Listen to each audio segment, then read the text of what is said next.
అదే ఇప్పుడు రామ్ చరణ్తో మళ్ళీ చేస్తున్నావు కదా, ఇట్స్ అనే వెరీ బిగ్గర్ డైమెన్షన్.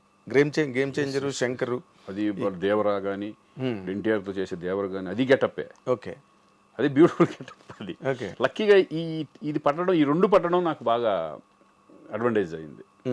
అది అఖండ తర్వాతే. అఖండ తర్వాత నేను వారిసు తమిళ్ వారిసు విజయ్తో చేశాను. అక్కడేమో కన్నడలో ఒకటి అతనితో చేశాను, మన పునీత్ రాజ్ కుమార్ లాస్ట్ ఫిల్మ్ అదే మేము చేసింది పాప అతనితో. Puneeth Raj Kumar is very wonderful person. అలా మంచి ఈ పెద్ద చేసుకుంటే వెళ్తున్నాం. ఇప్పుడు కన్నడంలో కొన్ని సినిమాలు అంతకు ముందు కూడా చేసావు కదా? అంతకుముందు కూడా చేసాను. ఒక సినిమా సరదాగా చేస్తూ ఉంటా. ఎందుకంటే నేను హ్యాపీగా ఒకసారి సరదాగా చేద్దాం కన్నడం మాట్లాడతావు కదా? కన్నడ పుట్టి పెరిగింది అక్కడే ధారవాడలో చదువుకున్నావు? ధారవాడలో చదువుకున్నాను. సరదాగా అప్పుడప్పుడు అడిగితే మంచిది వస్తే చేద్దాం అనే పద్ధతిలో ఉంటాం. అదే ఇక్కడ అలాగే ఉన్నావు, అక్కడ అలాగే ఉన్నావు, ఎక్కడైనా ఒకలాగే ఉన్నావు. బట్ అఖండ తర్వాత అసలు నీ కెరీర్ నువ్వు చాలా విచిత్రంగా, ఇప్పుడు జగపతి బాబుకి బోయపాటి దగ్గరే లైఫ్ వచ్చింది. అవునవును. తను చాలా ఇంటర్వ్యూలో చెప్పాడు జగపతి బాబు, ఇది నేను అప్పుడు కన్నా ఇప్పుడే ఎక్కువ సంపాదిస్తున్నాను అని. అది నీకు వర్తిస్తుందా? డెఫినెట్గా. అంటే ఇదేంటంటే మనకు రెస్పాన్సిబిలిటీ తక్కువ. విలన్ గా చేసిన క్యారెక్టర్ చేసిన రెస్పాన్సిబిలిటీ ఏమి ఉండదు. అంతా హీరో మార్కెట్ మీద, హీరో మీద వెళ్ళిపోతుంది డైరెక్టర్. అప్పుడు మేము హీరోగా చేసినప్పుడు ఏంటంటే మన సినిమాలు రిలీజ్ అవుతాయో లేదో టెన్షన్. వీళ్ళు లాస్ట్ మూమెంట్ వరకు కొంతమంది ప్రొడ్యూసర్లు చేతులు ఎత్తేస్తారు. దాన్ని ముందుకు తీసుకెళ్లాలంటే నేను ఎదురుపెట్టిన సందర్భాలు ఉన్నాయి. అవునా? చాలా సినిమాలు నేనే కదా ఎదురు పెట్టి ఉంటాను. రిలీజ్ అవ్వాలంటే వాళ్ళకి ఎదురు ఇవ్వడం. అవును, ఎదురు కట్టాలి. రాసేసి ఎవరు రిలీజ్ అవ్వకపోతే ల్యాబ్కి ఫోన్ చేసి నేను ఇస్తాను, రిలీజ్ చేయండి అంటాం. అవును, చాలా జరిగినాయి ఇవన్నీ అప్పట్లో. ఇంక సరే, అది ఒకటి పార్ట్ ఆఫ్ ది గేమ్. అది మనం సంపాదించుకున్నాం, మనం పెట్టిన దాంట్లో పెట్టేసాం, అంతే, అయిపోయింది. అదే మనది ఏముంది అనుకుంటాం, అయిపోయింది. అలా తీసుకోవడం కూడా అంత సులభం కాదు కదా శ్రీకాంత్. ఒకటి మనం ఇచ్చామా, అది పోయిన అనుకునే ఇవ్వాలి. వచ్చినాయా? ఇచ్చినవి అలాగే తిరిగి ఎప్పుడైనా? ఎప్పుడు రాలే ఎవరు ఇంతవరకు ఏది జరగలేదు అలా. నా మెంటాలిటీ ఏంటంటే నాకు ఇస్తారు అని ఆశ పెట్టుకున్నాను అనుకో, బాధ వస్తుంది. ఇది గ్యారంటీ పోతుంది అనుకుని ఇచ్చాను అనుకో, ముందే అనుకున్నాను కదా, ఎక్స్పెక్ట్ చేశాను కదా, అప్పుడు హ్యాపీగా ఉంటాం మనం. ఏదైనా ఎక్స్పెక్ట్ చేసాం అనుకో, అది రాదనుకుని ఇచ్చేస్తే గొడవ ఉండదు, వస్తే ఆనందం, వస్తే హ్యాపీ. అదేలే. అలా చాలా పోయినాయి నాకు. అవునా? కొన్ని బిజినెస్లో కూడా అలా పెట్టినవి కూడా, కొన్ని వాటిలో కూడా పోయినాయి. ఇక అయింది. ఇక అంటే ఇప్పుడు in terms of your remunerations అవి ఇప్పుడు బాగా కాస్ట్లీగా ఉన్నావా ఇండస్ట్రీలో? డెఫినెట్గా కొంచెం ఉంటుందిగా. ఉంటుంది. ప్రతి సినిమాలు చేస్తున్నాము. అదే సక్సెస్ వచ్చినప్పుడు ఏంటంటే కొంచెం ఇదివరకు మీద కొంచెం బెటర్గా హీరోగా ఉన్నదానికంటే నాకు తెలిసి నేను ఇప్పుడు బెటర్గా ఉన్నాను అనుకుంటున్నాను. నేను టెన్షన్స్ లేకుండా. డబ్బు కంటే ఇంపార్టెంట్ ఏంటంటే ఇక్కడ మనకి టెన్షన్స్ ఉండకూడదు. ఇక రెస్పాన్సిబిలిటీ 25 సంవత్సరాలు తీసుకున్నాం, 25 years వరకు ఆల్మోస్ట్ నీకు హీరోగానే చేసుకుంటూ వెళ్ళాను కదా. అవును. ఇప్పుడు రిలాక్స్డ్గా చక్కగా మా రోషన్ గారు వచ్చిన తర్వాత వాడు చూసుకుంటూ మనం అలా తన కెరీర్ని చూసుకుంటున్నాం. మన సినిమాలు మనం చేసుకుంటూ మధ్యలో కోట బొమ్మలు లాంటి క్యారెక్టరైజ్ మంచి సినిమాలు వస్తే హీరోగా ఒక డిఫరెంట్ కాన్సెప్ట్లో వెళ్దాం అనే ఉద్దేశం కూడా ఉంది. 2-3 జరుగుతున్నాయి మన ప్రాజెక్ట్స్. ఓకే, నేను హీరోగా చేసేది, బట్ డిఫరెంట్ కాన్సెప్ట్ వెళ్దామని. ఓకే, కొత్తగా క్యారెక్టరైజేషన్ కొత్తగా ఉండాలి, మన పర్ఫార్మెన్సెస్ కానీ మనం సోలోగా మనం. ఎందుకంటే ఇప్పుడు ఓటీటీలు వచ్చినాయి, కొంచెం అడ్వాంటేజ్. బాగా ఇదివరకు కంటే ఇప్పుడు బాగా అడ్వాంటేజ్. ప్రొడ్యూసర్లకి చాలా అడ్వాంటేజ్ కదా. అలా నాకు 2-3 అవి జరుగుతున్నాయి. ఇవి కూడా సెలక్షన్ చక్కగా నీట్గా చేసుకుని వెళ్దాం అంతే. అదేలే.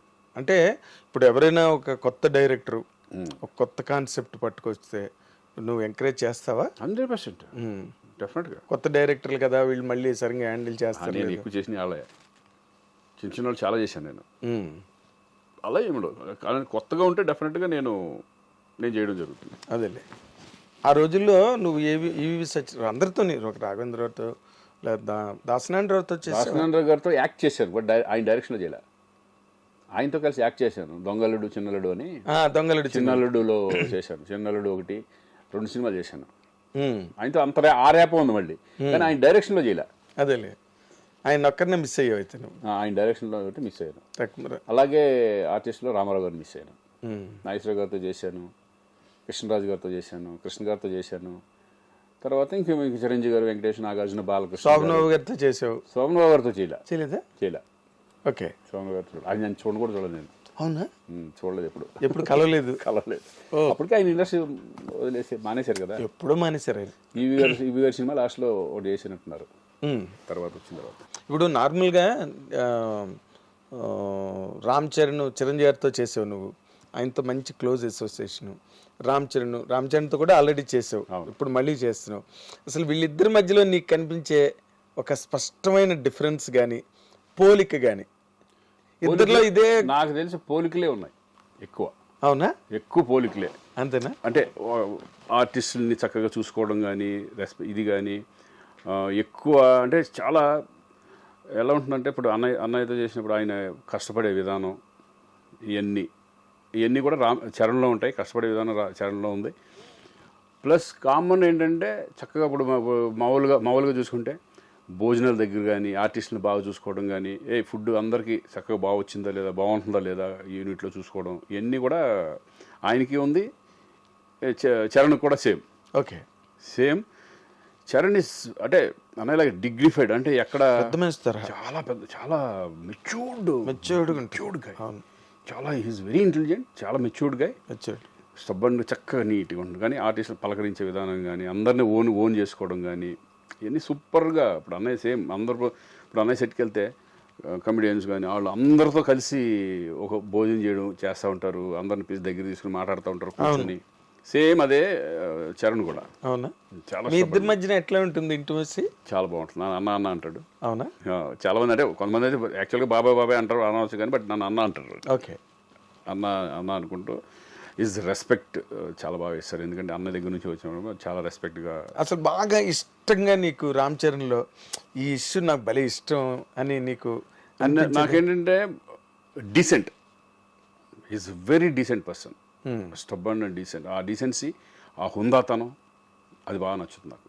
ఓకే, ఆ హుందాతనం అనేది ఇప్పుడు నాకు తెలిసి కొంత ఈ ఏజ్లో కొంచెం ఒక రకంగా వేరే ఉంటుంది. అదే ఏజ్ అలాంటిది. కానీ ఆ ఏజ్లో కూడా ఈజ్ వెరీ మెచ్యూర్డ్ పర్సన్. ఆ మెచ్యూరిటీ లెవెల్స్ కానీ, ఆ స్టబ్బనిటీ కానీ, అవన్నీ నాకు బాగా నచ్చుతుంది. ఇప్పుడు మామూలుగా ఒక ఏడాది క్రితం కన్నా ఇంకో వచ్చే ఏడాది మనుషులు పెరుగుతూ ఉంటారు. అవును. ఇప్పుడు గోవింద్ అందరవాడలో చేసిన చరణ్కి ఇప్పుడు చరణ్కి డిఫరెన్స్ అనేది ఏంటంటే, నాకు అప్పుడు ఎలాగున్నాడో ఇప్పుడు అలాగే ఉంది.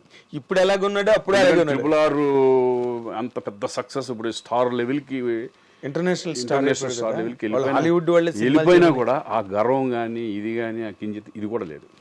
చాలా సింపుల్గా ఉంటాడు మామూలుగా.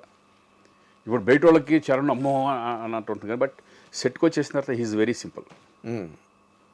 ఎందుకంటే ఇంటర్నేషనల్ స్టార్ హాలీవుడ్ వాళ్ళే సినిమాలు చేయమని అడుగుతున్నారు పక్కన.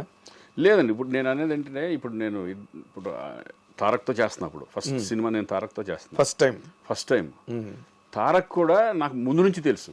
నేను సినిమాలు చేయకపోయినా బిగినింగ్ నుంచి మా ర్యాప్ ఉంది. ఎలా? మేము ఫస్ట్ బిగినింగే మా ఇంటి పక్కన అక్కడ శ్రీనగర్ కాలనీలో ఉండేవాడు, ఇంకా హీరో అవ్వాలి అప్పుడు. అప్పటి నుంచి తెలుసు నాకు. అప్పుడు ఆయన ఏంటంటే ఎనర్జీ లెవెల్స్ ఎక్కువ, పట మాట్లాడతా చక్కగా గోల చేస్తూ ఉంటాడు. అది ఇప్పటికి తగ్గల. అవునా? ఇప్పుడు అదే సరదా, అదే గోలగా ఉంటాం, ఒకసారి ఏడిపించడం, ఈ టైప్లో. అంటే వాళ్ళు మారలా, యాజ్ ఇట్ ఈజ్ అలాగే ఉన్నారు. ఇమేజ్ పరంగా ఇమేజ్లు మారతాయి కానీ పర్సనాలిటీ మారలా. అదే మనుషులుగా అలాగే ఉన్నారు, పర్సనాలిటీ మారలా. అది నాకు బాగా